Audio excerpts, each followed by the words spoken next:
আজকে আপনাদের সাথে কুমড়ো দিয়ে মাছের মাথার রেসিপিটি শেয়ার করব। প্রথমেই মাছের মাথাটিকে ভালোভাবে উল্টে পাল্টে দুদিক লাল করে ভেজে নিতে হবে। মাছের মাথাটি ভাজা হয়ে গেলে একটি অন্য পাত্রে তুলে নিতে হবে। এরপর ওই তেলেই সামান্য পরিমাণে কালো জিরে এবং তেজপাতা দিয়ে আলুগুলি দিয়ে দেবেন। এরপর কিছুটা নুন এবং হলুদ গুঁড়ো দিয়ে আলুটাকে ভেজে নেবেন। কিছুক্ষণ সেদ্ধ করে নেব। দেখুন কিছুটা সেদ্ধ হয়ে গেছে। এরপর এর সাথে দিয়ে দেব কেটে রাখা কুমড়োগুলিকে। কিছুক্ষণ নেড়ে চেড়ে একটু সেদ্ধ হতে দেব।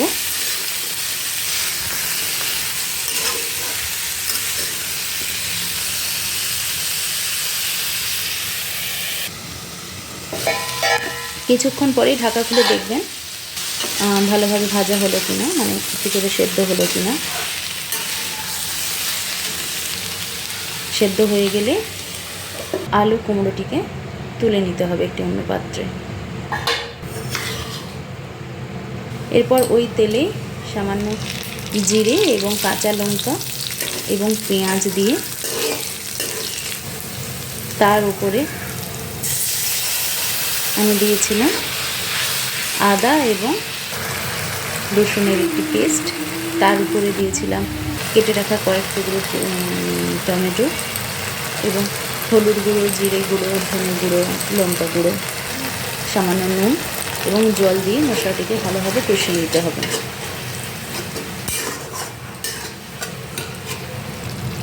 দেখুন মশলাটা অনেকাংশে কষানো হয়ে গেছে, উপরে তেল ছাড়তে শুরু করেছে।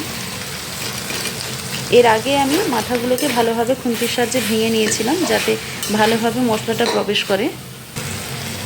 এরপর ভাজা কুমড়ো এবং আলুর টুকরোগুলিকে মাছের সঙ্গে ভালোভাবে মাখিয়ে নিতে হবে।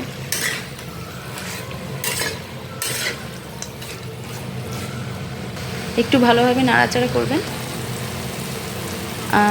যারা চিনি পছন্দ করেন তারা দেবেন। আমি তো একটু মিষ্টি তরকারি পছন্দ করি, ওই জন্য সামান্য চিনি দিয়েছি।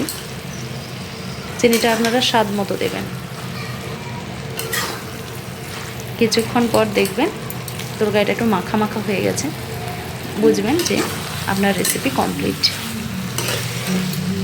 এরপর আর কি, কড়া থেকে নামিয়ে গরম গরম সার্ভ করুন।